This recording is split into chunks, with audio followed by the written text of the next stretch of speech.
Thank you all for joining us tonight. My name is Rachel Shortt. Thank you for coming to the peer-to-peer discussion and 2x4 panel held by Cleveland Rocks Past, Present, and Future. Cleveland Rocks is a local nonprofit that supports artists in our area. I would definitely recommend checking them out if you haven't already. There's an email sign up in the back. We have 4 artists here with us tonight to talk about their experience, both as solo artists and navigating as educators and front people for bands.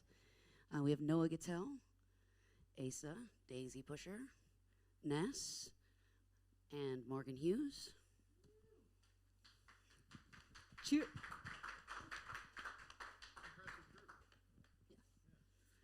So I'm just going to go ahead and hand this over to them so that they can take a second to introduce themselves. And since you chose the seat next to me, Noah, we get to start with you. My name is Noah Gittell, as Rachel mentioned. Honored to be here tonight, honored to be asked by Rachel. I'm a big fan of hers. I came to Cleveland about a year and a couple months ago, and honestly, I had my music career on hold for a very long time, sort of just restarted it in the last couple of years, and in that time, I've been doing a solo act. I go by Noah Gittell. It's very creative. I have a acoustic Green Day cover band called When September Ends, and I've just formed a new band, name to be determined. Yeah, I play all around town as much as I can, and love this town. Love Cleveland, love the music scene here. It's incredible. I didn't even really plan on staying here. I was sort of doing a nomadic adventure, but the music scene here is just the greatest, most supportive that I've come across. So really hooked me, and I tell everyone who will listen about it. My name's Asa Pilbeam. I go by Daisy Pusher. I'm from upstate New York originally. Woohoo, yeah, okay. Yeah, that's about as much as, you can expect for that. I've been in Ohio about a little over 5 years now, and I play mostly in the Canton, Akron area, but branching out to Cleveland. And it's a very nice music scene out here, like you said. Currently recording a solo album with the help of my brother. He sometimes plays with me, plays cajon, sings backing vocals and such. So that's like an 11-track album we're working on, and that's what's happening with me, right now. Yeah, cool, good deal. All you. My name is Ines Bakia, and I go by Loudness as my solo music. I'm also in a band called Guiche that's a little different from my solo stuff. We've been working on an album, recording at Superior Sound Studios for the last year or so. We're super excited, got a new single out. But I was born in Cleveland, raised in Cleveland, took a little stunt down in Columbus for like my first career that I ended up not following with STEM sciences and health sciences. Decided I wanted to do music instead, so now I teach music in Lakewood, and trying the whole, being a recording artist, playing gigs, playing shows, getting it all together. Yeah. That's what's up. What's up, y'all? My name is Morgan. People know me as Trill. I used to go by Trill Ma, M-A-H. Those are my initials. But I'm trying to go by Morgan. All the greats go by their first name. You know what I'm saying? But I actually, I relate a lot to your story. I came to Cleveland actually 8 years ago, and I thought I was going to be here 2 years. Lo and behold, it's going on 8.5. So, but I love Cleveland. I fell in love with it. I had my whole quarter life crisis, was lost, kind of thought my life was over at 25, but it led me down to this path. And it led me to faith and a total renewal of mind, body, and spirit. Total transformation. So I'm really picking up my second life. And that's really what I'm about with my music. And just trying to reach those kids who where I kind of see myself at. Reach those adults, what I'm saying. So, I feel like I'm starting my career over now. This is a fresh start for me. So like you said, I am honored to be here, and I will always be grateful for this. Thank you for the invitation.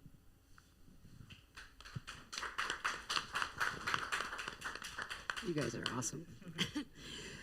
So now that everyone has had a chance to get to know you a little bit, let's talk about your practice just a little bit here. We'll start digging in a little deeper.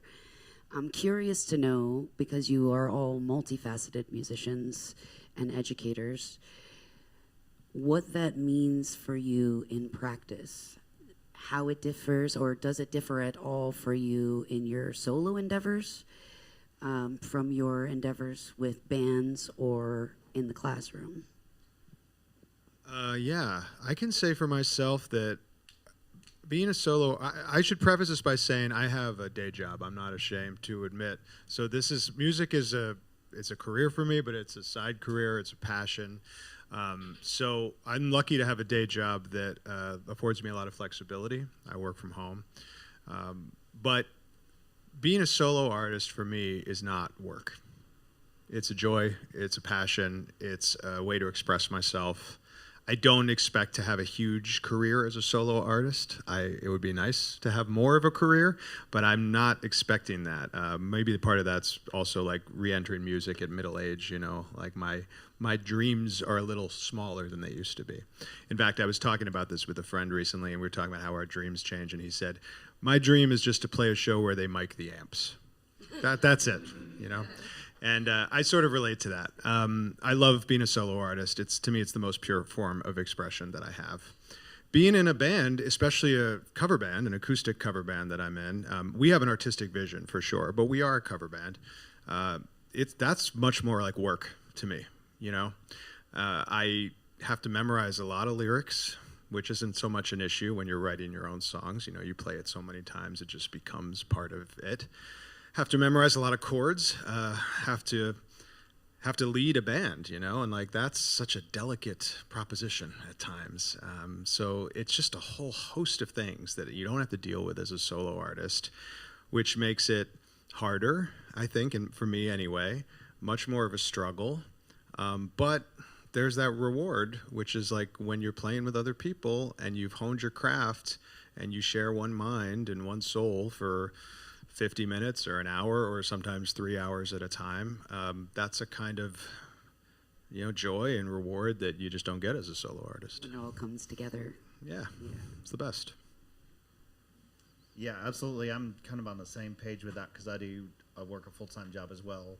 And though a lot of my solo stuff I play with my brother, I'm also, like, I play bass in another band with another songwriter, so I kind of have to, in your solo stuff, you kind of take the reins with that, and you're able to, like, I can tell my brother, like, oh, I want you to kind of play this or lead him a bit with that, but in a band, you gotta, like, listen to the other person a bit more and kind of maybe lean back on some of the things you're used to taking the reins on and, kind of have that opportunity for, like, to be able to listen to them,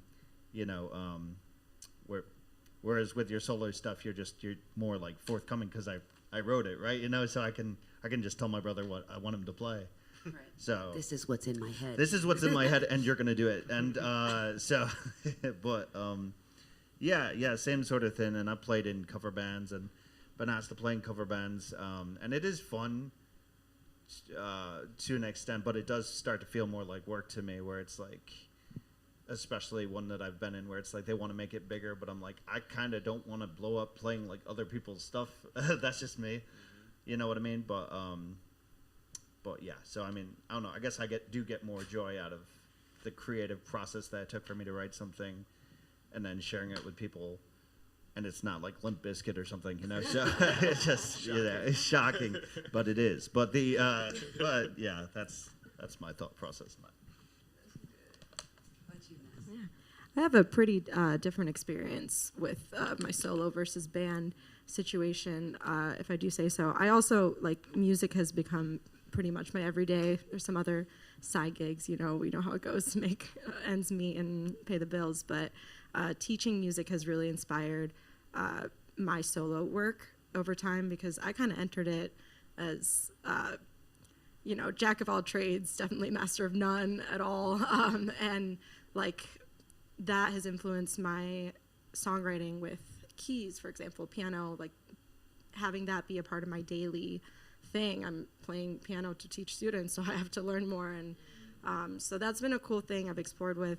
But versus the band, I'm solely the vocalist, English, and I do pick up a tambourine for one song every gig or so. But it's allowed me to explore much more vocally, and we're also an all-original band. So it's still all of my lyrics, and thematically, it's very, like, collaborative. And because of that, I have a lot of faith in my bandmates. I really like what they bring to the table, and I like what it's turned into. It's something I would have never done on my own. And so now, actually, when I do my personal, like, solo stuff, I have less faith in it. It's more, you know, like, it feels way more intimate.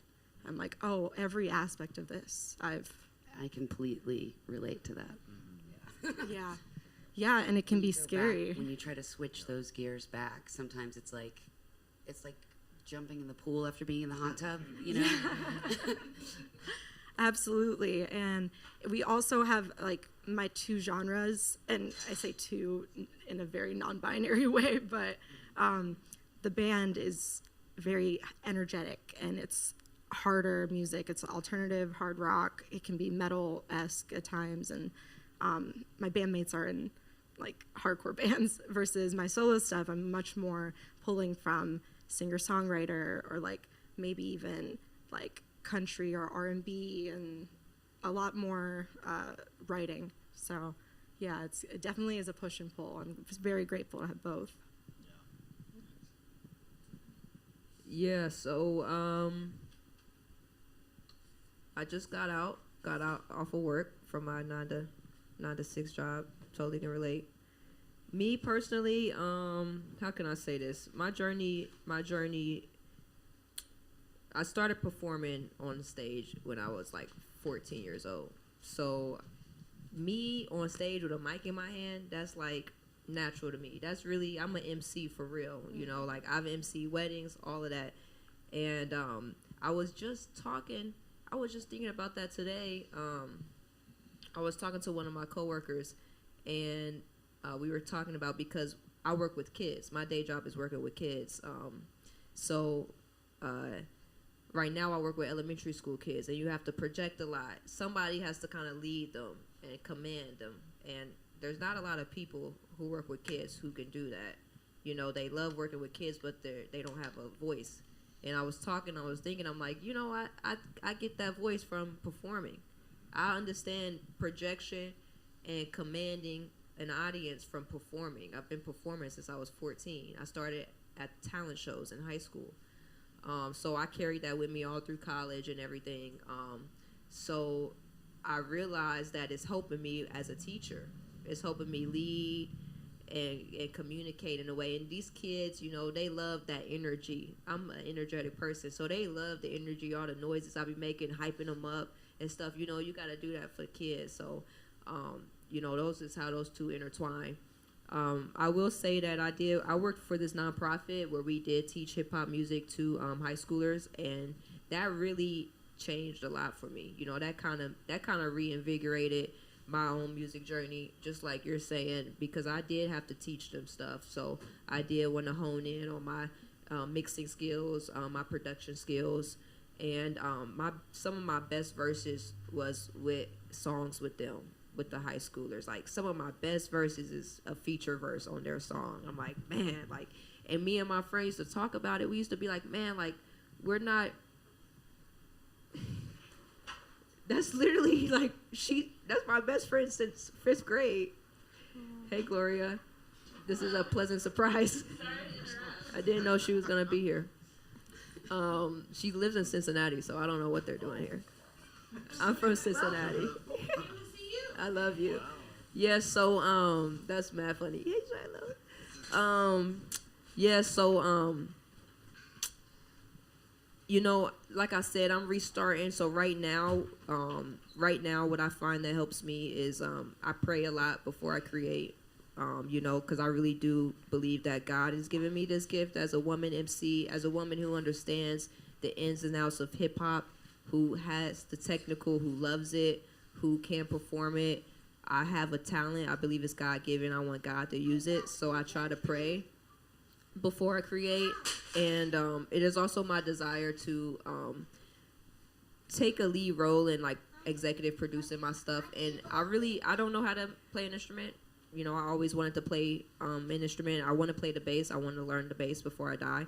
But I do want to create with people who can create instrumentation, because like Ryan Leslie is one of my favorite producers, and he produced with instruments. He could play so many instruments. He like was a musical genius. But you know, hip hop, people say rap. You know, it's a lot going on in that. People don't really respect it much, you know, because it's so crowded, and it's like cookie cutter, copy and paste, verse, hook. It's like the same thing, and I want my music to be way more dynamic, you know, like Michael Jackson. You know what I'm saying? My favorite decade of music was like 80s, late 70s and 80s, and you know how they used to let the beat ride. They used to ride it, just rock it. They didn't make 2.5-minute songs. Like, so that's really where I'm at now. I'm hitting the studio and just trying to form connections so I can really create productions with hip hop, but also songwriting too, you know. It made me think of you and I listening to the Isley Brothers slinging coffee at the West Side Market. Yeah, for sure. You mentioned how teaching has affected your writing, so I'm going to take that and I'm going to volley off of that, and I wonder, like, what that is. So being in your other band, how has that affected your writing, or has it affected your writing? A lot. Okay. A lot, yeah. You know, right around the time I started my my acoustic Green Day band, I was starting to feel like my original songs, you know, they came in a huge burst in the last couple of years after I took so much time off of music. I got divorced too. You know, I'm one of those guys who gets divorced and starts going to open mic nights. When I started going, I noticed a lot of other people had the same story. Oh yeah, I was married and I didn't really touch the guitar for a long time, and now I want to get back out there. But I wrote a lot of songs in the year or two after I got divorced. But at a certain point, it started to feel like I had said what I wanted to say about that period of my life and those songs, like both in terms of the style, the genre I was working in, and also what the songs were about. And I'm glad that the band came along when it did, and maybe it's not, you know, something that just happened, but it's something I sought out because I needed a new challenge artistically. And that's been great, but it's totally affected the kind of songs I'm writing as well. Like whatever I was doing for the last 2 years, it's really over. And if I ever find myself writing something in that genre, it just doesn't have much juice, you know? It's really like that's done. So I'm entering this new part of my solo career, my creative career as a writer and performer, solo performer, that definitely influenced by all the Green Day songs I've been playing.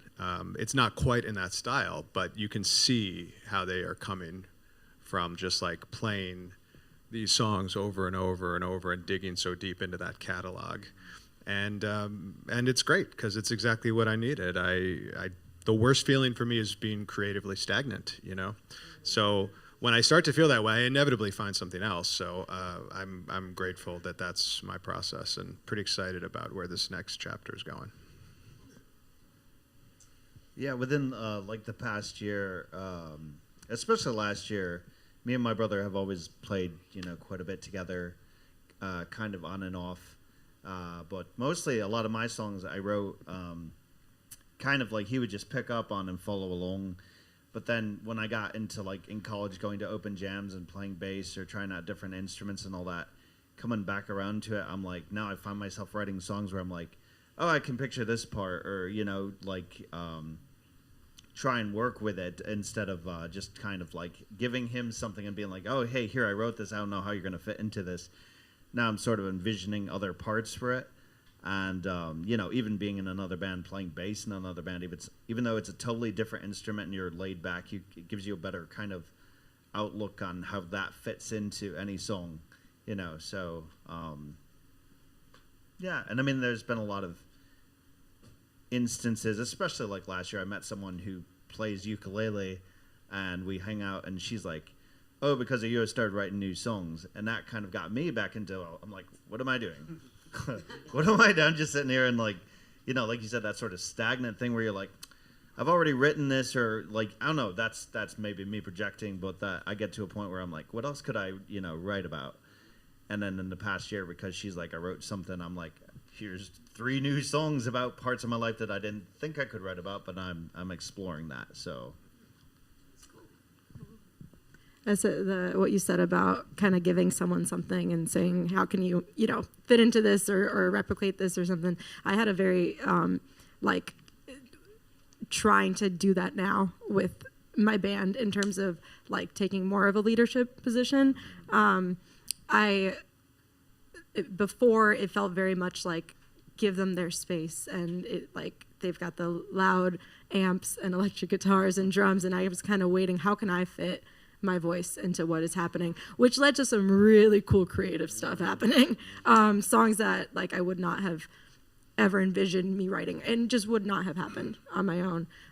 Versus there's a cool thing that happens when you lead with curiosity of what can come together versus a direction and something that you think needs to happen. So now I'm trying to come around from the other end of things of wait, I had this on my own. I'm going to bring it to them. And we will do that sometimes, but it's a whole different... It opens it up way more. Yeah. So. Yeah. That's cool. Yeah. I would say my content is literally so different. And I think teaching and my faith kind of worked hand in hand with impacting the kind of lyrical content I have and what I'm talking about. And now I don't cuss at all in my music. And if I do, I find a very creative way to censor it. Might use a certain drum, or something instead of the word. Just trying to be creative, a sound effect or something. But I'm on my Will Smith vibe. No cussing. He's real for that. You gotta, because I also want my music to be family friendly. I want my music to be able to play anywhere. I want kids to be able to listen to my music. And me personally, I'm a lot sensitive too now to just vulgar language. And sometimes I'll be in a shop and it'll be a vulgar song. I'm like, this shouldn't be playing here, And I don't want my music to be like that. I want my music to be able to be played anywhere and everywhere with the kids. I want kids to be able to say it. So I pretty much think of, when I create, I think of the kids. I think, would they like this? There's a couple of songs that I made that I'm like, I can't wait to show these kids and see what they think about it, get their critique, because if you get the youth in, if the youth rock with it, you're going in the right direction. So yeah, I just try to talk about high character stuff, high value stuff. I stopped talking about the smoking, the hooking up, all that stuff. It's I don't even want to talk about that no more. My vibe is totally different, I'm still honest. I'm honest about where I've been. I'm honest about, where I am and stuff, But, yeah, as far as me having, me just making careless music, I don't make careless lyrics anymore. I don't carelessly put down lyrics no more. You're writing from a place of stewardship now. Yeah, that's good. Yes. You got your audience right That's here good. in the second row. Hey, that's my godson right there. First godson. You ever do that, the Wu-Tang, sound effects, where they do, they're meow, whistles and stuff, or, to censor it, yeah. Add that energy. Yeah. I love that. I actually had a song come out recently, and it was the first explicit rating song with my band. And I had one of my students always ask, they're like, when are you releasing music? We want to listen. And we released one earlier this year, and I have this one student, I saw him today, and every time I asked his dad about it first, to show him the song, he comes in, he goes, hey, by the way, your song is my favorite song. Just so you know. And it's called Banana Na Na Na. And he goes, just so you know, Banana Na Na Na is on my playlist. And Banana Na, yeah. Different song. Please don't have Despicable Me copyright. But this next song had an explicit word, and so I sent it to his dad first. I was like, hey, he's probably going to find this because he's on Apple. I was like, please, do not feel pressured to, listen to it or have him, he doesn't need to listen to it. That's not what, it's for. But it was kind of cool to see, what he was like, it's awesome, the dad. And it's I respect the, creating with the kids in mind, because I find myself doing that too, oh, everyone's going to hear this. Yeah. I have a lot of songs with curse words in them. But I guess you let me get away with it. I right? love you so much. Actually, they were playing.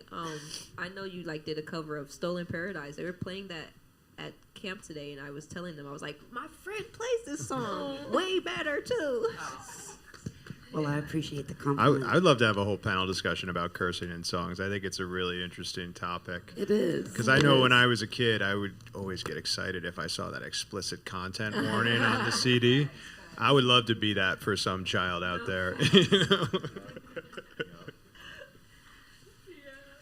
I've probably influenced someone's first curse You know word. what? If they're going to hear it, better they hear it from you. There's a lot worse people they could hear it from. Hopefully, I sang it in a pretty tone and was flowery and delicate.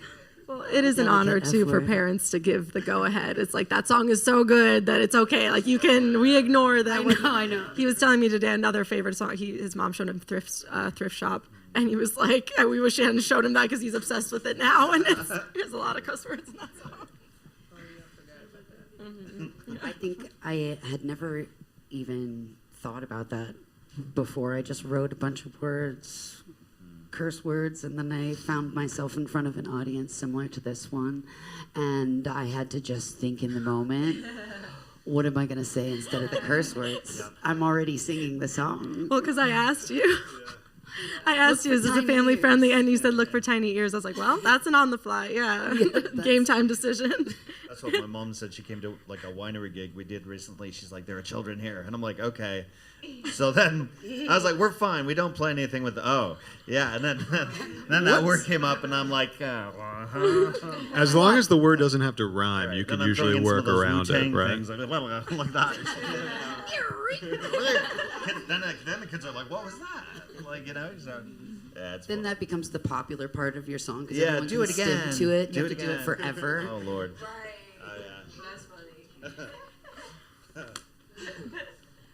So, all of you do your own booking, correct? In some capacity, yes? Yeah.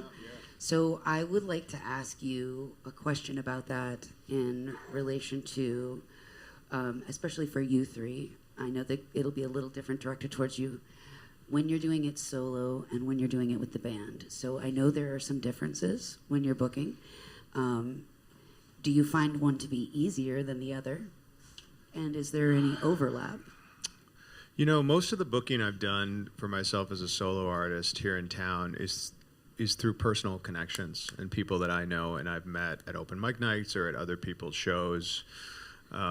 So that's pretty easy. You know, you be a nice person and you support other musicians. You have a modicum of talent and you can get some gigs. You know, and I'm pretty content to keep doing that for now. For the band, it's different. You know, we get to play venues I couldn't play as a solo artist. We have a residency at Forest City Brewery coming up that, like, I don't think they would want me just playing in the back for 150 people by myself. So that's awesome. But you know, I mean, there's challenges in booking for a band that are different, especially when it comes to the dynamics of the band, you know, because you don't want to feel like one person is getting all the gigs and the other people aren't contributing. So it's like, I feel like there's a more delicate balance there in making sure that like everybody's contributing to that, number one. Yeah, just that everybody's putting forth that kind of effort. So with a solo artist, like, you just don't have to worry about any of that stuff. You do what you can, and it's all on your shoulders. But you know, everything with the band adds a wrinkle to the chemistry and to the dynamic. It's a dance. Yeah, I mean, I'll say, excuse me. I'll say that I was in a classic rock cover band for a minute, and I was kind of the most acquainted with the booking process, so they were like, you're going to do the booking.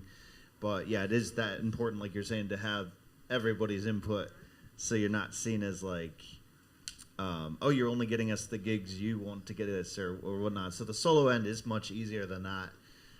From my standpoint of it, my friend actually told me this the other day. We played a festival in Barberton. He's like, where do you get like these gigs? And I'm just an aggressive emailer. Like that's what I do. I just like go and go and go, and like I'm at work, you know, and I see something pop up, I save it, I reach out to somebody. When I can, I go out to open mics and try and interact that way. But I'm also socially awkward, so they're like, never come back. But you know, never come back. But so that's a lot of it. And the thing about emails too is you'll think, you know, a week goes by, you don't hear anything, you're like, oh, they don't even want me. Like 3 months later, they're back to you like, hey, we just saw your email. So it kind of, for me, like shows that way. I'll have a month ahead where I'm kind of frantic, a little bit of anxiety, like, oh, I don't have anything going on. And then suddenly you have a slew of emails that you just like, now I have options I can pick from. And especially this last year, I've never in my thoughts would I imagine someone would reach out to me, like they'll email me and be like, hey, we saw you from this, come play here. And I'm like, are you sure that was me? Like you're watching the right video, you know? So that's kind of my process. It's less, I guess it's less socially, you know, than like going to open mics and such, but it's just a different aspect of the same process, I feel like. One thing that you brought to mind that is kind of doesn't have a solution, but is a problem that pops up when you're a solo artist and in a band is like if you get offered a gig, and then they're like, well, we'll take either. We'll take you as a solo artist or as a band. You have to think, well, let's see. Let's see. How do you split, you know, $400 3 ways, or how do you split it one way? But then it's also, what would this mean for the band? Like if we did this gig, is it worth, maybe I make less on this, but it's good for the band to play this venue. And like I said, there's no like answer there. There's no procedure to figure out what is best. You kind of just have to like look at all the sides in the moment and bring it to the band and kind of talk it through. And, it's complicated. That was like a thing I didn't foresee when I started doing this. And that's definitely where you have to be to counter off that, like cohesive with your band, because I've played gigs where I took a gig because we're all friends, and with the bass player and like had like my brother play drums, and we're playing covers, mind you, mainly covers. And I've had the drummer be mad that he's playing like you're playing the Beatles without me, or you're playing our songs, and I was like, I didn't write "Come Together," like, you know. So there is that kind of, and I like he's genuinely mad, and I'm like, all right, well, so that was a whole other dynamic. Sometimes I've been offered money for booking like multiple bands on a show, and then they'll pay me, and that's kind of created the sort of void because you want everybody in the, well, what do I do? Do I split all the money with everybody in the band, or are you just mad regardless, you know? So yeah, from that end of solo stuff, it's just like but even when it comes down to playing with my brother, you know, my brother is just very like he's family, so he'll say I want to do it or I don't want to do it. And he's very like, I'm socially anxious, he's like climb the walls socially anxious, so you know, getting him out to do something is really a pleasure when he agrees to do it, you know. So I feel like for band booking, it's really just scheduling is the hardest thing. Just getting, you know, everyone's available. No one else has a gig. No one else has practice or out of town or whatever on the road.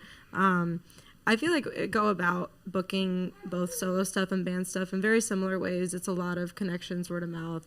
I get a lot more requests from the for the band. Just I think because it's a rock band and there is a lot of like when people put a bill together, they think of us more. With solo stuff, it's usually more something that I will be putting together or putting someone else that I know, like a friend of mine, a musician, will want to do something together. That's most of the time recently that I've been accepting shows.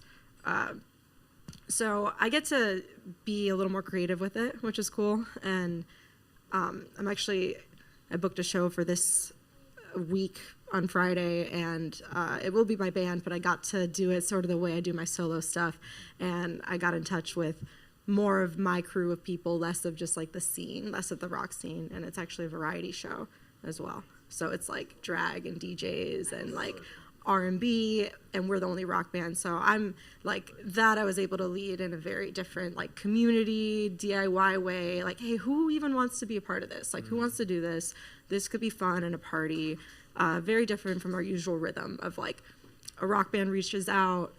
4 rock bands on a bill. 4 rock bands in a bill, and like it can be great too, you know, especially we had a really great show recently when the lineup is nice and like people come out, but we've had to turn down a lot of them recently because it's like, you know, is it worth the energy to go out and play to maybe a half empty room and like it, so You have to gauge, you have the other people in your band, right? So how much bandwidth do you all have, and right. do I want to call on these guys for this, or is there going to be something later that I really want to do, and then I pulled the trigger on this one, so now I don't get them for that one, right? Yeah, and I think it takes a toll too on like band relationships because it really feels so good when you play a good gig. When you play, you got, whether or not you got, you know, a good paycheck, that obviously always helps. But if you play to a full room and the people like what you're doing, yeah, versus it does the opposite when, like, you know, you play and you're like, was anyone even listening? Yeah. Like, why are we doing this? Why are we doing this? And that's, I feel like, just leads to so much degradation of spirit. So I was just going to say real quick that's like, I mean, those shows for me are always the most fun. That, as you know, like I've set up a show with you at like the Rialto Theater, shows where I've had a lot of like instrumentation in them, or like, you know, and it's not, everybody's not like for rock bands or whatever, the same thing, like variety shows versus that, which I mean, there are needs for all kinds of shows, right? But I don't know. I love a good it's variety great show. when I love it when I want a little bit of everything. and that's just me. I love a bit of not knowing. Like I like knowing a bit ahead of time, but then you bring it together. You're like, I don't know if this is gonna, you know, work, and then it just all pulls together swimmingly. So that was nice. Yeah. Those are great. So I'm looking forward to. I really want to begin performing with the live band. And as I'm finishing songs that I'm actually proud of, I'm taking all this into court when I'm about to go try to book myself, because I up to now it is just relying on friends and stuff. I haven't really been that hungry to perform just because I've been fine tuning. Perform. Yeah, I love performing, but I haven't been aggressive in getting gigs because I'm fine tuning my new voice really. And so I've been on the backseat of booking and stuff, but that's why I feel like this is a really beginning of something great. This is like the first time I'm appearing in a while, which is the mark of a new chapter. I mean, not in a I would say, because I've done open mics recently and stuff just to try to, you know, Stretch out. Yeah. But no, this is really good. What you three had to say, that's really good to keep in mind. That was a good question. when you, because I'm not familiar with your. I was gonna say we should all play a show together, but I think we're about to.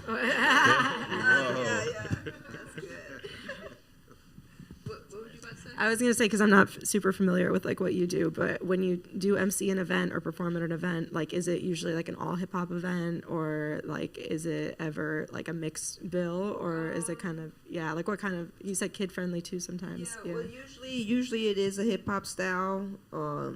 Usually it is mostly hip hop style, but I kind of like I don't do a lot of gigs now. I kind of say no to stuff that just requires like a DJ plug-in and stuff. I mean, it's cool, but I'm just on a different vibe right now. So, you know, stuff for the kids and the community, perform with the kids. And then I just was doing open mics recently. Like, it's been a long time since I've performed a show for myself. Like, it's been a long time. But because I did take a couple years off, and I did regroup and, like, change things. So, that's why I'm saying it is a fresh start. You know, like, I'm leaving the past in the past, and it's about what's now and moving forward. And I know moving forward, I want to be at situations that have live bands. You know, I really want to be able to connect with the live band myself and like get some drums back in, get, you know, whatever instruments, you know, a keyboard, stuff like that, because that's what I want. There's something about that live band. You can't get that through an MP3 track. You can't get it. And I want that. And I can perform with that. And I want that feeling, you know, that real music. So that's what I want moving forward. So, you know. I actually know someone that does like live band backing, like for hire for hip hop artists, because they noticed that. Shout out Janari Komet and the Black Jackets. We love Janari in his house. I'm getting that info. I'll hook you up. That might be exactly what I need. He saw that, you know, because there is a big, you know, like a gap there of like a lot of artists trying to get their voice out there, a lot on tracks, a lot. It feels like what you said earlier of it's kind of like cookie cutter, and it's hard to be like. I feel like it's a similar thing in a way with singer-songwriter, like just guitar and like we kind of come a dime a dozen, even though I love it. I love that kind of music too. So it's yeah. That's good. That's good to know. You guys are wonderful. We took it away from you. You made this so easy. So I want to take a second to thank all four of you, and I want to open the room up if anyone has any questions for any of the artists up here about their process before we turn the stage over to them to share some of their songs with us. So if anyone has any questions, yes?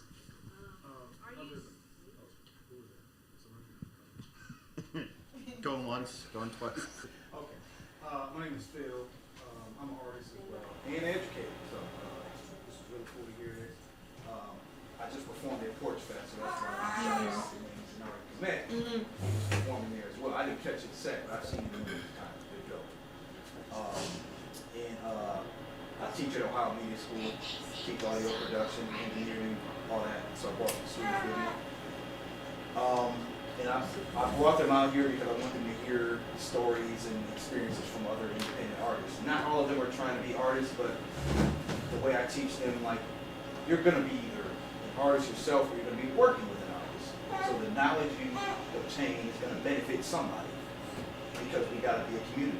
You have to be willing to play some role in somebody's journey as well as your own, like at the same time. You know, that's what I'm doing right now. I'm playing a role in their journey as whatever they're trying to be, but I'm also, you know, still walking my own journey. What I wanted to ask you all as independent artists, because I'm an independent artist too, where, as much as you would like to divulge, are your dreams of income as an artist? I get next to nothing from my recorded music. Yeah. Maybe one of these days I'm going to do a vinyl pressing and hopefully make something off of that, do pre-orders and stuff. But I mostly feel like I record my music mostly just for myself. So I have a record of what it sounded like in case I get old and forget. So my stream of income is entirely from live performances. Yes. And I was just telling Asa here. We played a show. I hope I'm not divulging too much, but we played a show that was. Don't do it. I said it was my lowest paid show ever, if you don't count zero as a number. It was a great show. I don't know what you're talking about. Oh, jeez. But yeah, no, it's same. I mean, live shows have been really paying off for me since we both work full time. It's not like it's a nice extra source of income right now. Not so much from like streams or anything like that. People pay me not to play, actually, but no, I'm just kidding. But yeah, that's mainly it, just live shows at this point. It would be nice someday, somebody turns on my music and they're like, hey, royalties, but no, I don't know. Royalties. Royalties. Dark, mysterious entity that are royalties. Okay. Your elusive Spotify check. That's right. Royalties. Royalties. I'm getting them right now.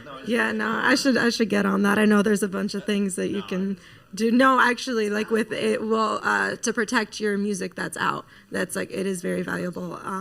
But no, next to nothing from streaming. It's I think my friend mentioned one. She's like, I told myself this is Kate Hart. She released an album in 2018, and she was like, not to tell her stuff, but she said, I'll tell myself that I'll get a Spotify subscription when I make enough from the stream to report. She's like, needless to say, I have not yet gotten a Spotify subscription. But so honestly, my main musical income is from my quote unquote day job, which is teaching. So that is the most consistent because for the most part, month to month, I'll have the same students, and so grateful that I can say I make like my income, my career is music as an educator with private lessons. That's also like anyone can decide to stop taking private lessons at any time. It's summer break. So gigs are much more I tried it with our band. Actually, none of us take home any money from gigs. We put it all into the band fund, because as creative, not just creative, original music, it's very hard to like have a gigging schedule in which you actually make like income that will build up. Yeah. It takes time. And I have a lot of respect for my friends that do that, and I know that it's taken a lot of work. Years. Yeah, I mean, it years. takes a long Yeah. time. You just have to have the patience for your stuff to really catch on to the point where it's like, oh wow, I'm making money now. Like, And community. even then, that ebbs and flows, right? So sometimes you're like, oh, I'm making money, and sometimes you're like, wait a minute, where'd the money go? And that's like the big thing. Like this past year, being offered like being in a tribute band, they're like, oh, you can make this much every. We have a schedule all year long. And I just got another message like that. Who's like, oh, you should be charging this much or whatnot. And I'm like, I don't know. I'm like, if I get paid, it's great. If I play to no one and I make $1, $0, that's okay too. You know what I mean? Like, that's how I am. So I spend months booking. Like, I spend months behind my computer booking shows. I get some royalties, but it's taken me decades to get to the point where I get royalties checks that actually, like, I notice when they hit my account. I've written some stuff for other people, performing. I spent probably 15 years as a professional open mic host, which is where I met a ton of the people that I work with now. That's how I met you. I wasn't hosting, but we met at an open mic. It's how I met one of my bandmates. But yeah, you piece it together as you go, right? Sometimes I'm like, oh, I can't stand my guitar, and then I find myself like with a ball of clay in my hand, and then I'm like, oh, I sculpted all these weird figurines. I guess I'm gonna sell these now. Like, whatever I can do artistically to keep a revenue stream going is what I do. Yeah, I would say I'm always gratefully surprised when I get paid for performing. But I will say that emceeing is actually a viable career if I actually invested myself in it, made business cards and everything. Like, people would pay to have an MC at an event. An MC at your skill level. Right. Thank you. Because I am a good MC, and I've gotten gigs like that just through word of mouth. But I've literally been told by people who really care about me that I should make business cards and like move forward with it. I just don't. But now that we're talking about it, maybe I should. One thing, and I MC'd my dog in the audience. He was there at this. I did this hip hop cipher because I used to live in New York, and I MC'd hip hop ciphers, and I've been trying to bring it. It was a dream I had to bring it to Cleveland in 2018 when I moved here, but I gave up on it because Cleveland's a tough city. I gave up on it and put it on the shelf, and then last year, it came alive again, and I got we partnered with an organization. They sponsored the whole thing. It was great. I MC'd it. I kind of led the whole vision. People really didn't know what it was going to look like, but I was like, trust me, Cleveland needs this. It was amazing. I want to do more of those, but I got paid a lot of money from that. I wasn't even expecting a paycheck, but the organization, the way they did it, they was like, of course, we're paying the people who are planning this and who are doing it. And I was like, wow, that's what's up. So I'm like, that's cool. So I'm hoping to do more events like that because it truly was like just a beautiful community, real hip hop culture. And I feel like that it could take over Cleveland, change the culture, change the hip hop culture in Cleveland. But another thing I'm curious about, maybe you know more about this, but I actually want to explore placements, syncing, and all that stuff. Like, I really want to get my music on like movies and shows and stuff. That's like a real goal of mine in the future. So I'm hoping. I don't know what comes of that, what kind of money comes of that, but I'm not even worried about streaming. I don't even know if I'm going to put my music on streaming. I'm still deciding if I'm going to do it through my own site, how I'm really going to do it. But I know I want my music in movies and shows and commercials and stuff like that. So that's on my goal list. I know of musicians, whether local or transplants, that's their main source of revenue is sync licensing, music, streams on shows. And That was a good question. Thank you. Does anyone else have any questions? I do. My name is Austin. I go by Demon Damien is my artist name. I have more of an introspective question, so if it takes you guys a minute to think about it, that's okay. But as an artist, we are inspired by our trials and tribulations to write down how we're feeling. When did you know that, like, okay, because of these trials and tribulations, like, I've been stuck in a rut or I've been feeling massive burnout? When did you know that, like, you're back in the game? You looked at yourself in the mirror one day and just said, I still got it, you know? That's a good question. I think for myself, that ebbs and flows. I wouldn't be able to pinpoint one time where I knew I've got this again. Sometimes I feel like I've really got this, and sometimes I feel like I have no clue. Like, what am I doing? Like, you just kind of ride it, or at least I do. I just kind of ride it like a wave and accept that sometimes I'm going to fall off and hope that I still enjoy it enough to get back on and do it again, right? You took the words out my mouth. Yeah, no, it was exactly like I was going to say. It's very cyclical, and I think imposter syndrome is a really huge battle that comes back. It's not just because the way it works too, I think, is that the more you know, the more you don't know. So once you start to level up in one aspect of your life, then you realize, oh, this is a whole world that I haven't even stepped foot in. I haven't even dipped a toe into this world. I recently got guitar pedals, and I'm falling down that rabbit hole if anyone is familiar. It's don't do it. It's a trap. It's so expensive. And just every single, anything you open, and you are significantly reached a new level, right, of craftsmanship, of knowledge.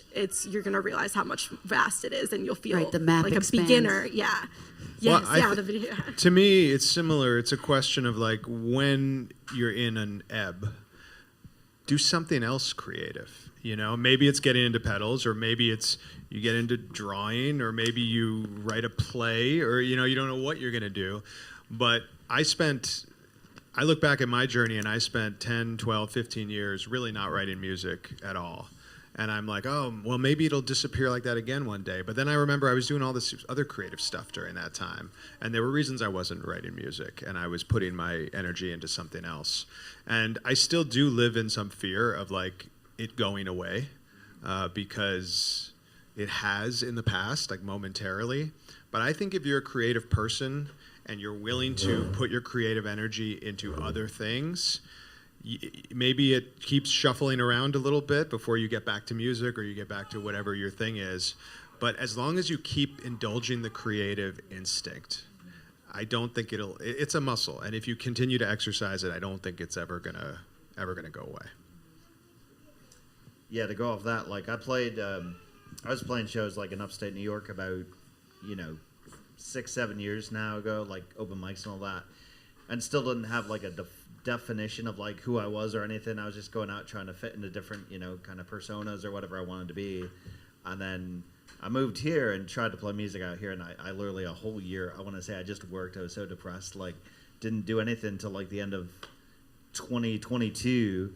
And to kind of go back to what you're saying about it's like that muscle. It's like you can just stop, like, you stop using it, you're gonna be down and feel like a part of you's missing.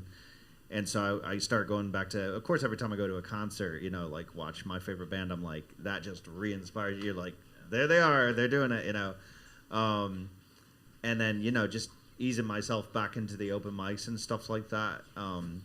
And as I mentioned earlier on, like, having people come into your life who, like this one person who just, is showing me new ways to write songs, like bringing that aspect to it that I'm like, oh, I didn't even think I could do that, but now I'm going to do that, so, but yeah, I wake up and every morning I look in the mirror and I'm like, I guess we're going to do that, so, I mean, that's what I do. But, yeah. There's a couple different things that pop into my head with that question. There's this one song that I wrote called like "Can't Even" / "Love Yourself." There's a beat change. Well, there's not a beat change, but there's a flow change, kind of like really apparent. But that was when I wrote that song. It was a challenge to me. I told myself I wanted to write a very honest and vulnerable song because usually I just didn't. I just wrote. I'm not really in touch with my emotions. Not really emotionally intelligent. I had to kind of peel back some layers and stuff. So at the time I wrote that, it was a challenge. I was like, I want to be honest. I want to be vulnerable. I want to really dig deep. And it's one of the best songs I ever wrote. Like, I love that song. I can't wait to release it. It's the song that I'm most excited to release. I think it's a great, great, great song. So that centers me. When I listen to that song, I think I can do this. This is what it's about. This is the emotion. This is the feeling. I would say that event, that hip hop cypher event that I finally got to throw, that was like another moment that I was like, nah, like this is where my voice in hip hop. This is my stance in hip hop. This is where I fit in the big throne of hip hop. And those two moments center me and keep me in a place where my faith also brought me to. So all of these things, because my faith teaches me I'm not a part of the world. Like, I don't want to mix it up, but it's just basically, it's telling me, you're not going to fit in with the world. The world is not on your type of time, and you're not trying to people please here. You're not trying to be one of them. Like, I'm very different. And so my faith grounds me into saying, hey, man, maybe I won't be like the most famous and loved artist ever and whatever, but I know what my heart is. I know why I'm doing this, and if I keep God centered, I'm gonna be okay. It's not about popularity. It's not about that. And me just keeping my faith centered and just centering on those two moments, that song and that cipher, and then my faith. It's like I can keep my mind on the art and on the honesty instead of getting distracted by the people pleasing and wondering, oh, are they gonna like this? Is this what people are making right now? If people gonna think I'm cool? It's not about none of that. It's just about the art and its purity. I'm trying to be like Michael Jackson. I could never be like Michael Jackson, but I'm gonna try. I love him. He was the purest artist in tune with real art. Greatest artist alive besides Rachel Shortt. I'm just playing, but yeah, I hope I answered your question. The last one was a tangent. The last part was a tangent, but I hope I. I thought I saw one of the kids had a question. Did one of the kids have a question? Oh no, we're actually getting to that right now. So I just wanted to see if there were any more questions before we turn it over to these guys and their songs. Does anyone else have any other questions? Okay, great. Well, I want to thank you guys for sharing with us, and I'm looking forward to hearing your songs. And I believe we'll take a really quick intermission while we switch things over for these guys. Thanks, Rachel. Appreciate you. Thank you all so much. Thank Thanks you to all. Cleveland Rocks, past, present, future. We look forward to your music.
right, welcome back to the 2x4 portion of our presentation this evening.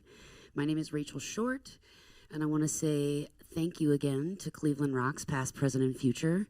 If you haven't already familiarized yourself with them, you can check them out at clevelandrocksppf.org. You can check out all the programs that they've got going on, all the new incubator artists for this year. You won't be disappointed. I'm not going to go on. I'm going to take this moment to introduce Morgan Trill Hughes. She's going to start off our 2x4 with some of her new tracks. So please enjoy.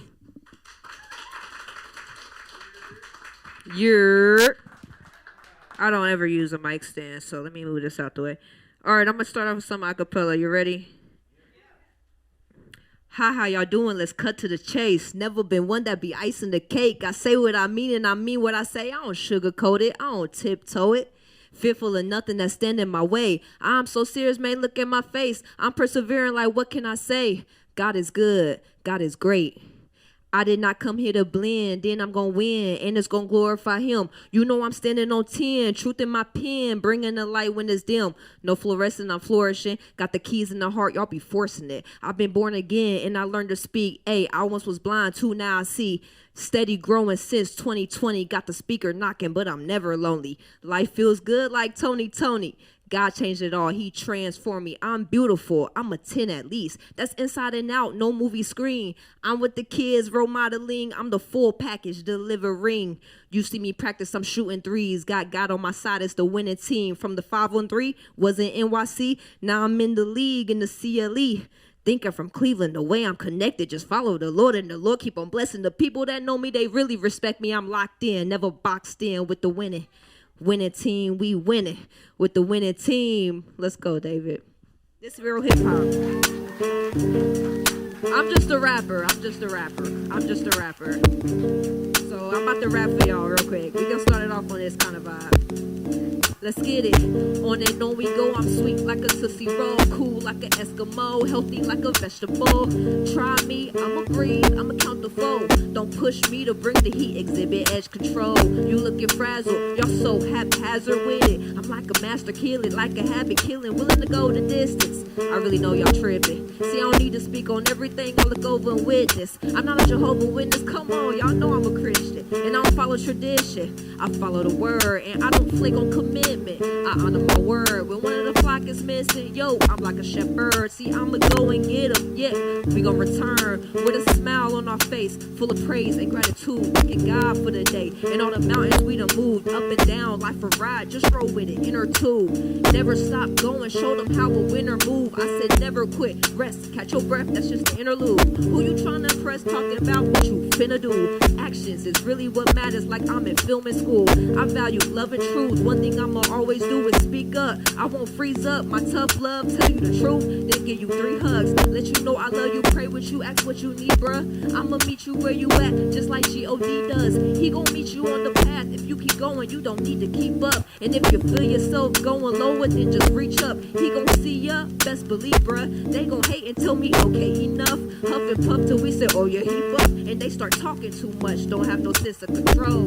Interjecting at every break in the road. Listening skills is smaller than your ego. See, you the type that's where you for the people. Really it's yourself you wanna see cinephobe. Sneaking, creeping, peeping in the peephole. Look, I'm calling it like I see it. Do you hear a ringtone? If the shoe fit, you like it, then please put it on. You gotta face the truth, gotta admit when you wrong. Kill the noise, it's just another bad song. You can change now, no need to prolong. It ain't gonna be easy, you gotta be strong. Just don't give up, you gotta keep going. And when it gets tough, return to a song. I said, and when it gets tough, listen.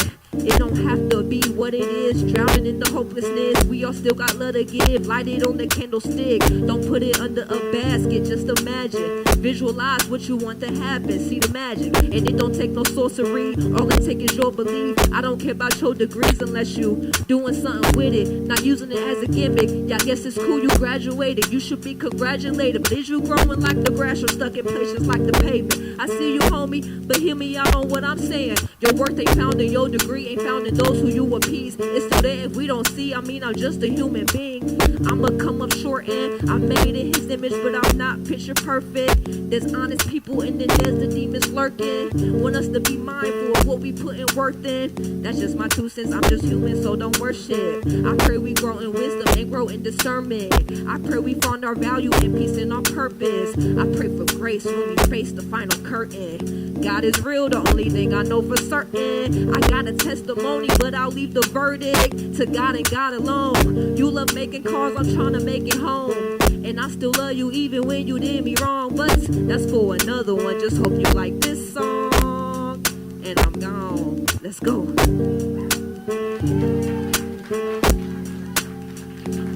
Yeah, I'm just a rapper. All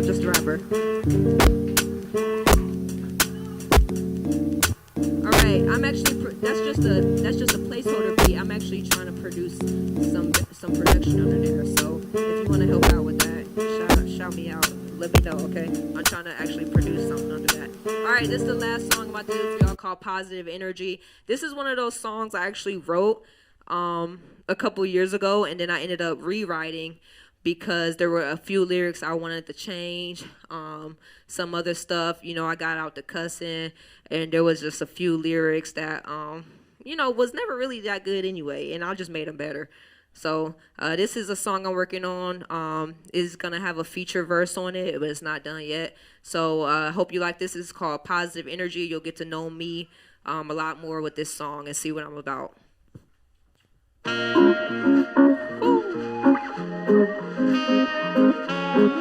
Yeah, they call me Trill. Morgan, let's get it.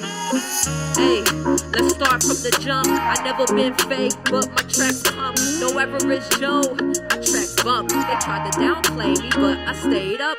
Fly higher than a satellite, lighter than a satellite. Hit you with the dynamite. I'm just out here living life. When I step up to the mic, you know the crowd get hype. Haters, man, you know you jamming. I'm just trying to have a good time. I'm all about the energy. I be on the positive. Used to let them take me there. I don't like the arguing. Used to be in Harlem, y'all. I miss all my Harlem dogs. Man, I said I miss my whole Harlem squad. Hey, now I'm done with the party. Back then we do some live events. Got the hood in the colleges. You can ask about the futures now. We held it down as a team. Played our roles. It was on me to move the crowd. Hey, I love collabing. Keep on reaching out. My best rapping happen when I'm trying to hold it down. I do it for the love of it. Saliva cause I love to spit. I do it for the children, man. That is just the realest. I don't need the fame. I don't need the hits. I just wanna be a real influence to the kids. Inspire them to pursue what they love doing. And then provide the tools so they can go make improvement. Yes, I want my own studio. In a building on some property that I own. I want my own music say. I wanna be the one who pays. I wanna be the one who brings together the community. I do it for the love of it. How much can I say that? Never too much, never too much. Like that Luther hit. What y'all know about that? Hey, we could get repetitive. All about the energy. I be on the positive.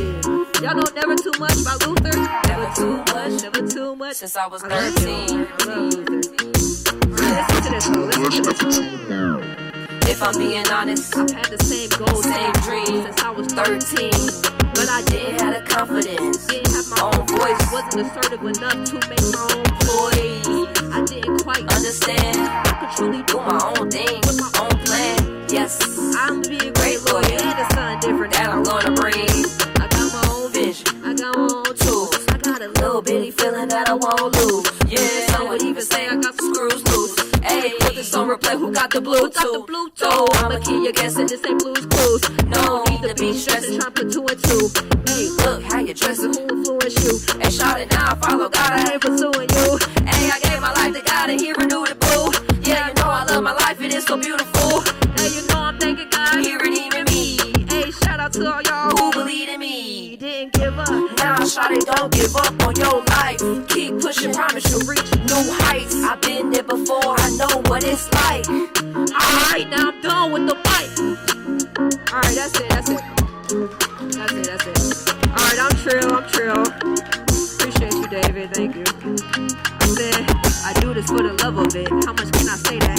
Never too much, like that Luther hit. Hey, we could get repetitive, all about the energy. I'll be on the positive. Yeah, that's it.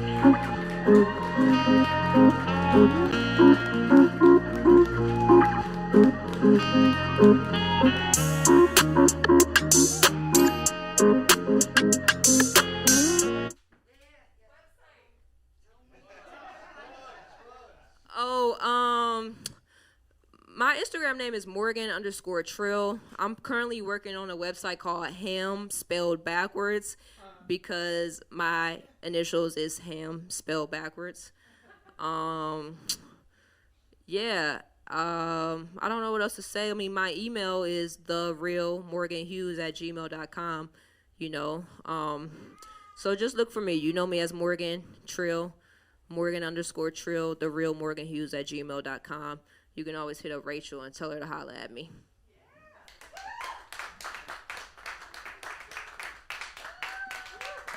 Give it up for Morgan Trill Hughes. You're awesome.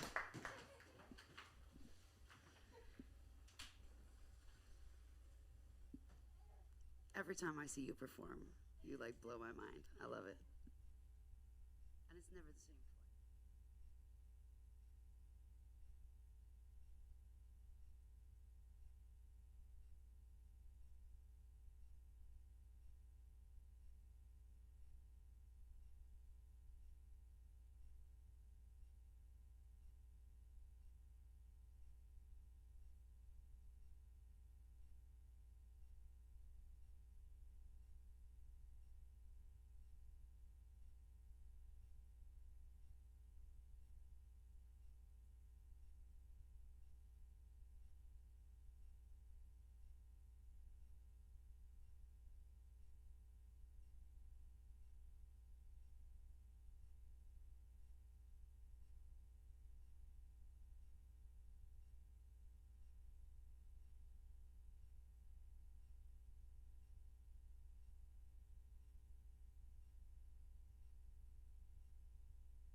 Thank you again for being here, everybody. It's a very cool venue, very cool room. Thank you to Rachel for inviting me again. I said this to her privately, so I feel like I can say it publicly. But there are very few people in this town who inspire me as much as Rachel Shortt does. Love her music. She always encourages me to think outside the box and be creative, and thank you. This is a song about having a one-night stand while the world is ending, based on a true story.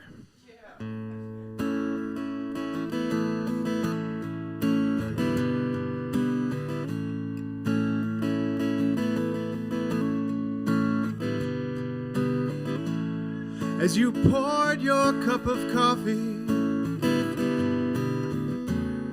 you smiled at me. As the bombs went off outside my window, I felt tranquility. Everything might be coming to an end, but not in here. 'Cause I went out last night and found myself a friend, and there is nothing to fear. We got coffee and catastrophe. Ooh, there's a pocket full of rhapsody. Ooh, there ain't no one coming after me. Ooh, just coffee and catastrophe.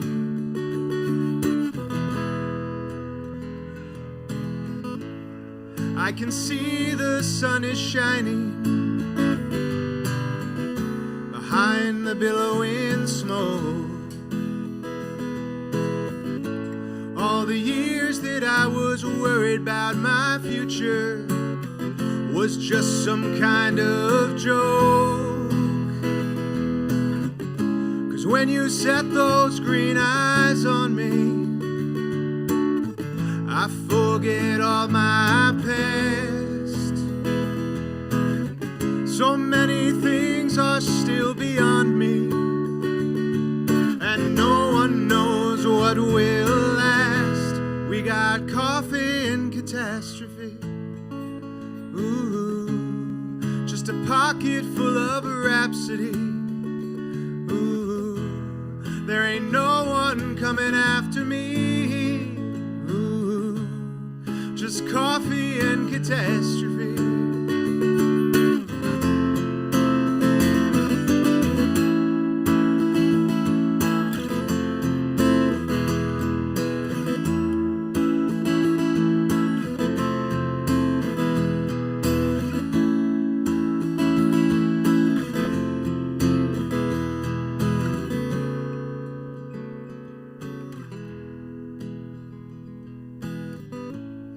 As you finished up your morning, you lay me down. As the blast wave broke through my window, there was light all around.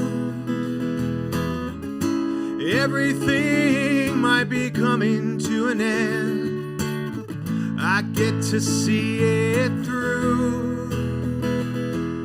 Somebody around me that I know will understand every stupid thing I do. We got coffee and catastrophe. Ooh, there's apocalypse in rhapsody.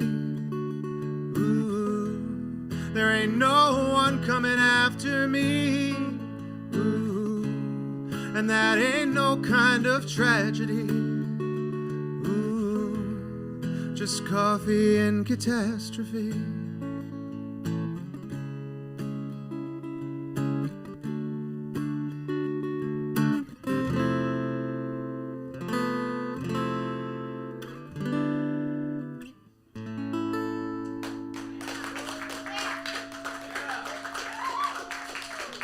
Thank you.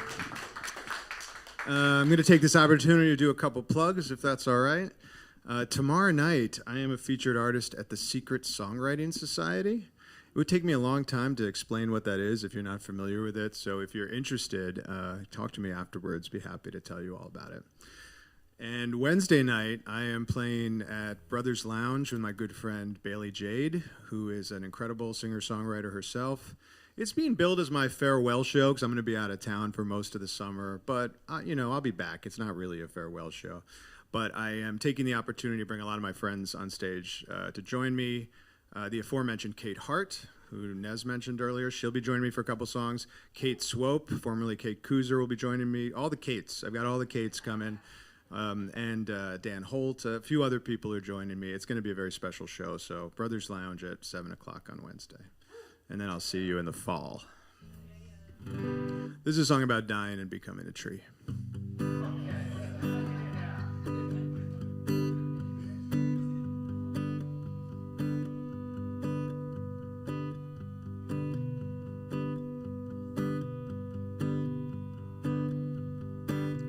When I'm gone, will you remember my name? Will you ever play my songs? Or will everything feel just about the same? Will you just carry on?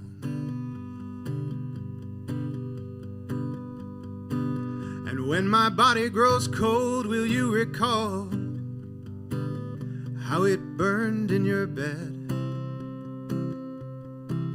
Or will I fade into a dream like a film you've never seen instead? When that day comes to pass, bury me in the tall grass and plant a seed where the dirt covers me. Let the birds build their nest. 100 years, is just a breath. And if I can't be your man, I'll be your tree.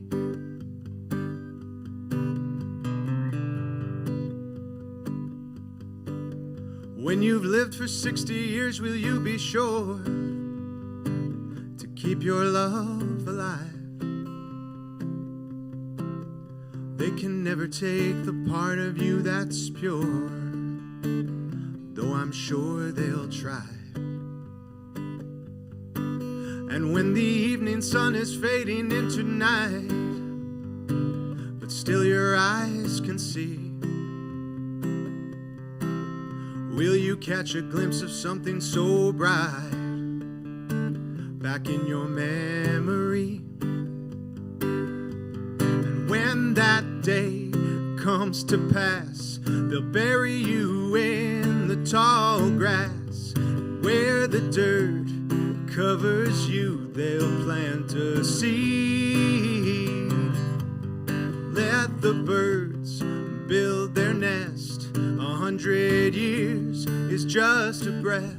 And if I can't be your man, I'll be your tree.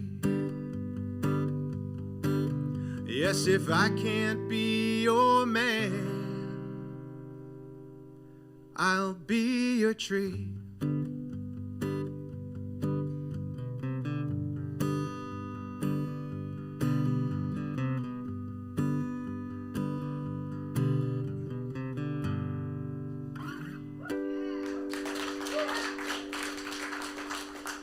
Thank you, everybody.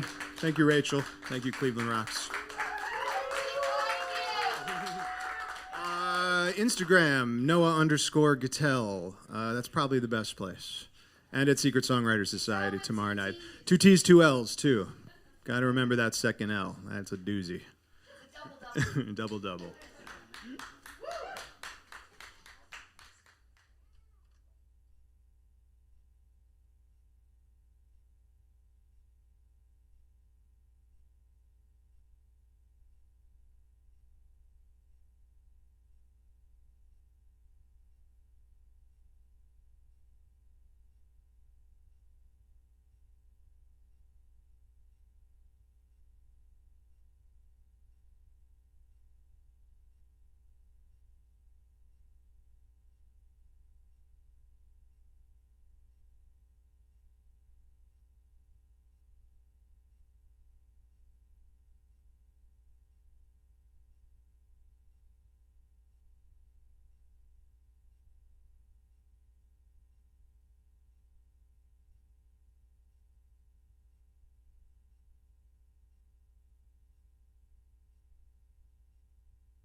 All right, welcome back, everybody. Thank you to Noah Gattel for an amazing set. Next up in the 2x4. Sorry, I'm just going to rush on to the next thing. If y'all want to clap, you can do that. Next up in the 2x4, we have Asa Pilbeam, the Daisy Pusher. Yeah, how's everybody doing? You look beautiful. I remember you. Hey, this is I'm gonna play. This song is on my upcoming album called Common Man, which is coming out sometime. And it's gonna get serious and then we'll go happy. How's that sound? Sounds good to me. But this song, a little preface about this song. I wrote this about kind of like drinking and the stuff that goes along with that, which isn't always, there's a lot of happy country songs about that, but this is not one of those songs. So this is called Drink, and it goes like this.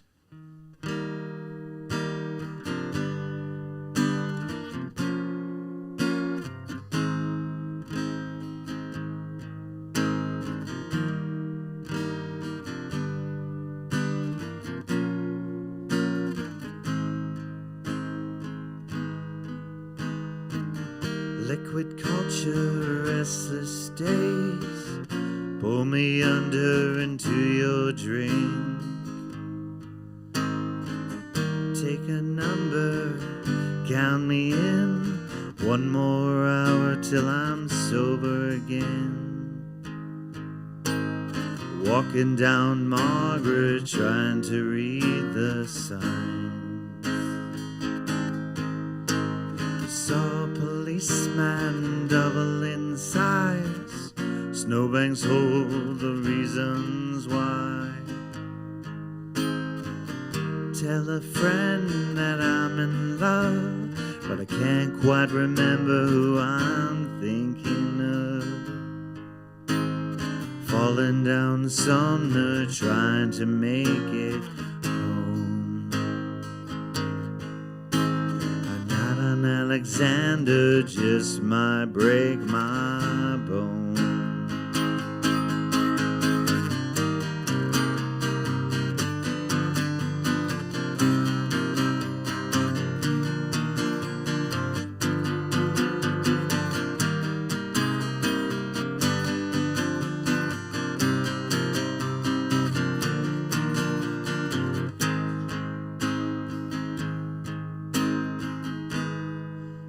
A few years later, one afternoon, I remember everything I said to you. About a time I didn't know the line between the pain and taking it slow. So take a number, count me in, one more hour till I'm sober again. One more hour, then I'm sober again. One more hour, then I'm sober again. One more hour, then I'm sober. Thank you. Changing speed right now. Listen to me. Mostly in tune. Yeah, I guess we're in tune. Good enough for rock and roll. Just a quick shout out to my friend Dustin, who runs Good Sound Waves, who's recording my album. And so that's on the album. This next song is already out on Spotify. And also a quick shout out to Rachel, of course, for having me. You've been so very good to work with in the past and continue to work with. So thank you very much. And this song is about falling in love, which is a stark contrast to the last song, I guess. But here we go. I know, right? Yeah. That's the sound I make on the album. This is called Daydream, and it's about loving someone even when they're far away. Yeah, good stuff there.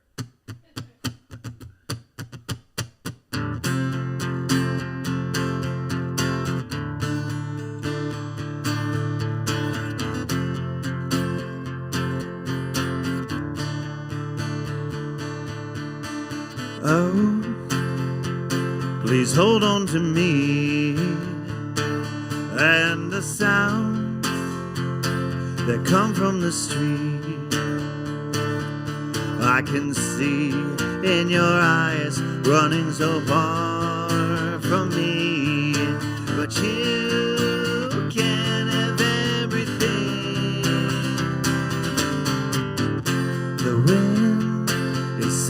to free. And even heartache sings that melody. I can see in your eyes the love I need inside. Please hold on to me.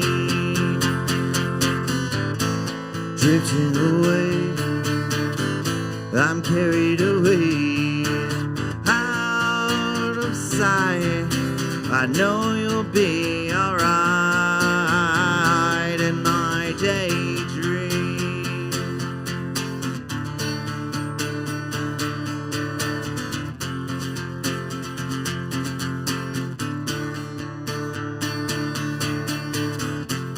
Breathing in the morning pain.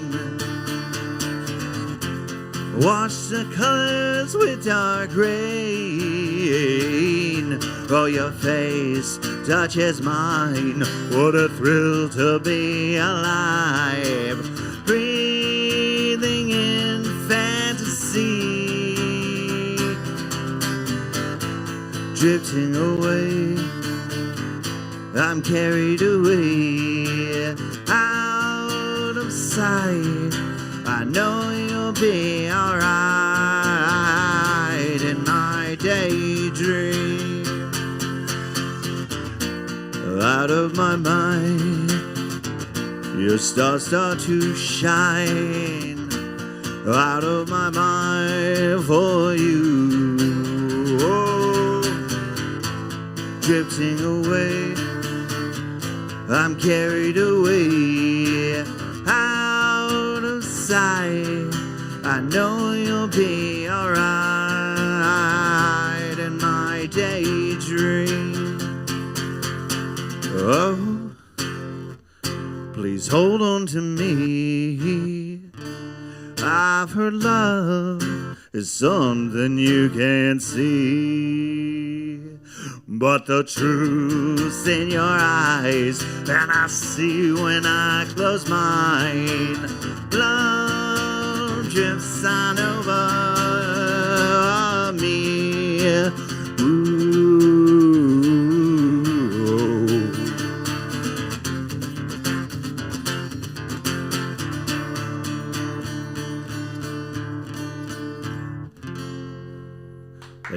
Thank you very much. Thanks. Thank you very much, Cleveland. Thank you. You cannot find me. No, I'm just kidding. You can find me on. I'm hiding. Blur my face. I'm on. I'm on Instagram. Daisy Pusher Music, all one word, and yeah, that's the main spot for a lot of stuff. Spotify, Daisy Pusher space music, because someone else has the name until I take it. I'm gonna take what's that? Mine. Yeah, some pink punk band from Michigan, you know. But beard guy beats punk band. Yeah, that's how that works. Okay, I think so. Thank you very much. Thank you.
All right, welcome back to the 2x4. Thank you again to Daisy Pusher for an awesome set.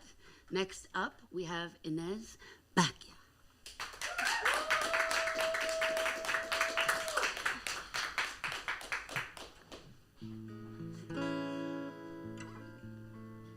This first song is called Muscle Memory.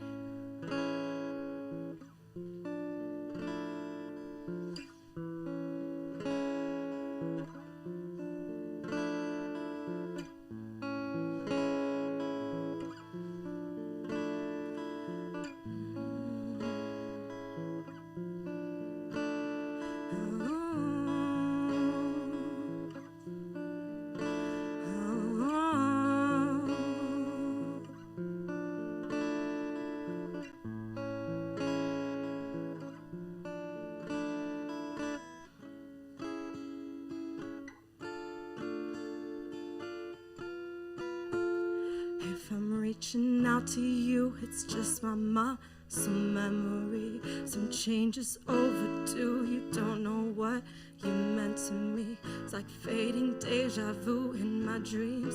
Looks like you, but the color is skewed. It's not like reality. I thought that it was you, but I've reworked the melody. It's a changing point of view, and the shading is untrue. So when I reach out to you, it's just old muscle memory.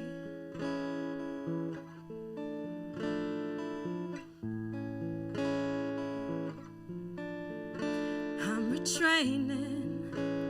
Think I learned some things the wrong way. Draining, I'm praying that one day the hard work will pay off. It's not a lost cause if I'm complaining. It's 'cause my hands don't match my brain waves. I don't wanna keep my old ways. I'll keep changing even if the knee-jerk kick's remaining. If I'm reaching out to you, it's just my muscle memory. Some changes overdue, you don't mean what you meant to me. Feels like fading deja vu in my dreams. Looks like you, but the color is skewed. It's not like reality. I thought that it was you, but I've reworked the melody. It's a changing point of view, and the shading is untrue. So when I reach out to you, that's just old muscle memory.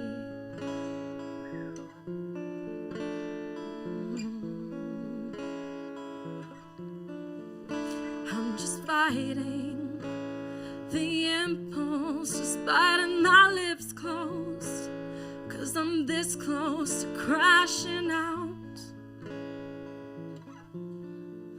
It's not allowed. Feeling enclosed, all shut in, I'm breaking the windows. All of a sudden, I need to get out. I won't allow it.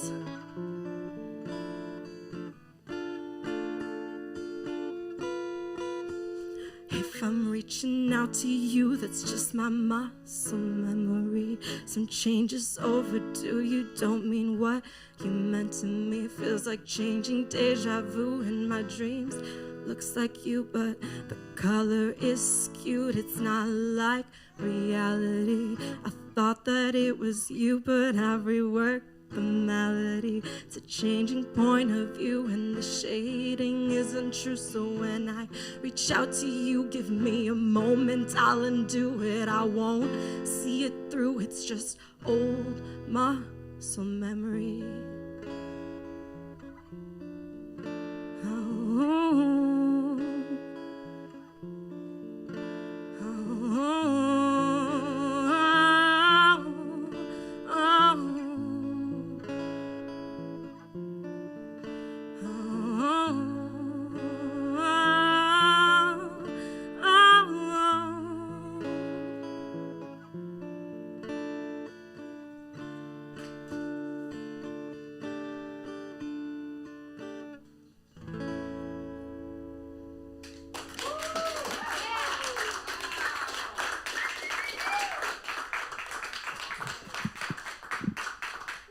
Thank you. I always like playing that song because it reminds me to start, because it reminds me that you can a little bit rely on muscle memory sometimes, you know.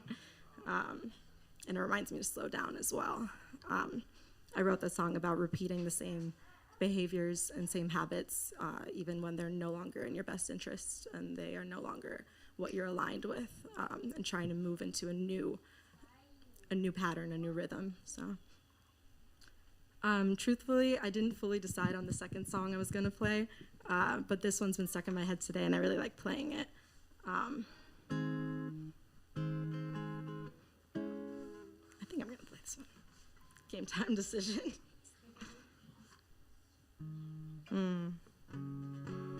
No, I changed my mind.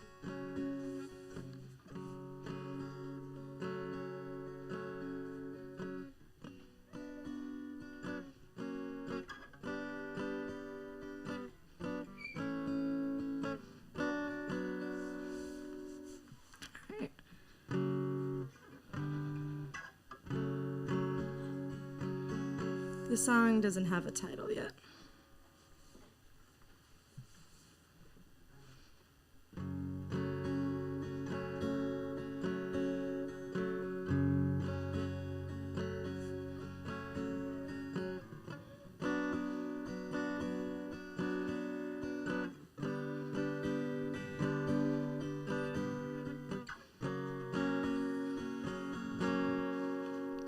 The worst thing you can do to me is paint it realistically, and let me set this one back.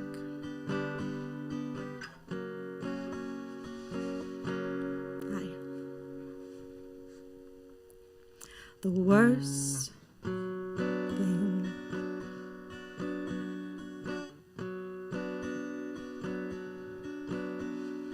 the worst thing you can do to me is perfect. Oh, man. I'm going to talk for a little bit. I'm going to talk this out. Stage fright is something that, like, sneaks up on you sometimes, you know? I've been performing now guitar since 2021, 2022 about.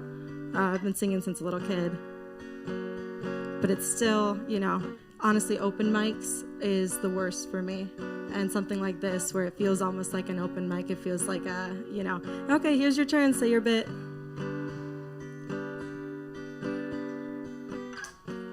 But I know that a lot of you guys understand in here, so I just want to.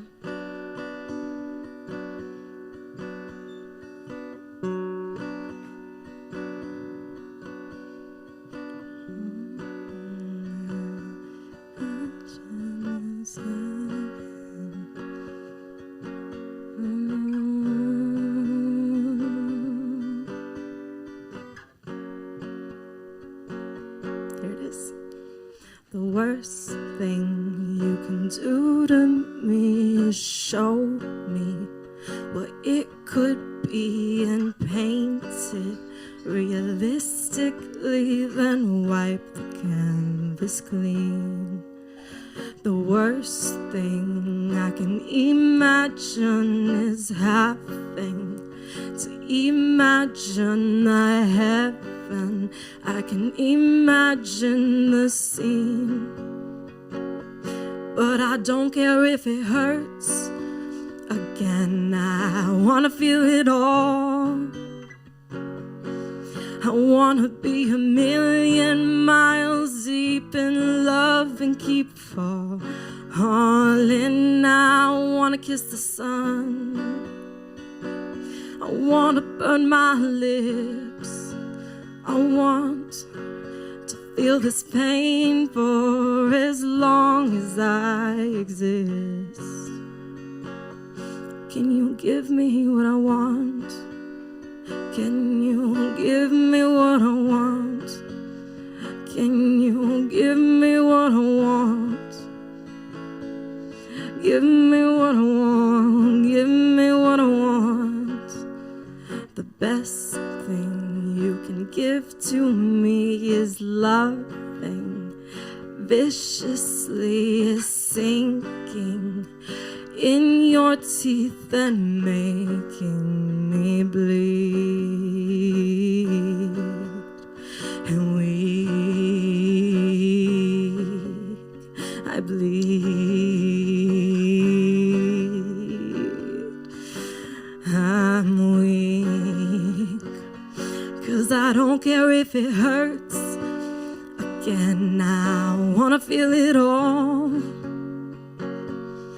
I wanna be a million miles deep in love and keep falling. I wanna kiss the sun. I wanna burn my lips. I wanna feel the pain for as long as I exist. Who could give me what I want? Who could give me what I want? Who could possibly give me what I want? Can you give me what I want? Give me what I want. Can you give me what I want? Can you give me what I want? What I want? What I want? Can you give me what I want? What I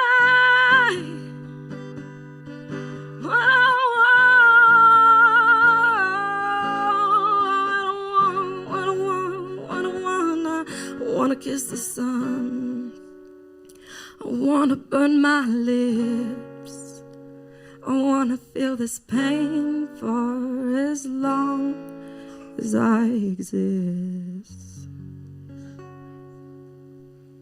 Thank you.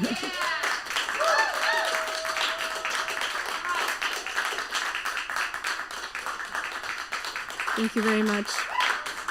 Thanks. Thank you. Honestly, looking at your faces was more of a comfort than anything else. So thank you for looking at me and being here in this, space. So, my name is Ines Bakia, but I go under Loudness for my solo music, and I am also the vocalist for a band called Guish. That's been my focus a lot lately. So if you want to follow along, that's where it is. We released a new single last week called Croak. It's very different than this stuff. It's more rock and roll, a little heavier. And just to plug, I have a show that I put together this Friday. It's on Juneteenth, and I made it a variety show. The initial idea was, because this song that we put out, Croak, it's about a frog being dissected alive. It's very theatrical. And I was like, I need drag artists on this. I need a variety show. And then the date that I was available happened to be Juneteenth. So I was like, let's uplift Black artists as well. Let's get DJs in here. We're making it a party. So that's kind of the idea. I'm really excited. It's very DIY community, It's at the... Thank you. It's at the 5 o'clock lounge this Friday. My band Guish will be performing, and then AM the Queen is the other musical act. And we have 3 drag performers, 3 DJs, and some art vendors. It's going to be a really amazing night. It was a show I booked and put together on my own. It's been very stressful, and I'm excited for it to be a party now and enjoy. So yeah, I'm Loud Nessie on Instagram, which is Loud Nesi, and Guish is spelled like quiche, but with a G. So Guiche. That's Guish Band at Instagram. That's where you can find me. Thank you. Thank you, Rachel. I love you. And yeah. Did you say it starts at 5 o'clock? No, the name of the venue is the 5 o'clock lounge in Lakewood. The show actually, if you get there at 7, between 7 and 8 will be a good time. It starts at 8. So, well, clarifying for the viewers at home, yeah.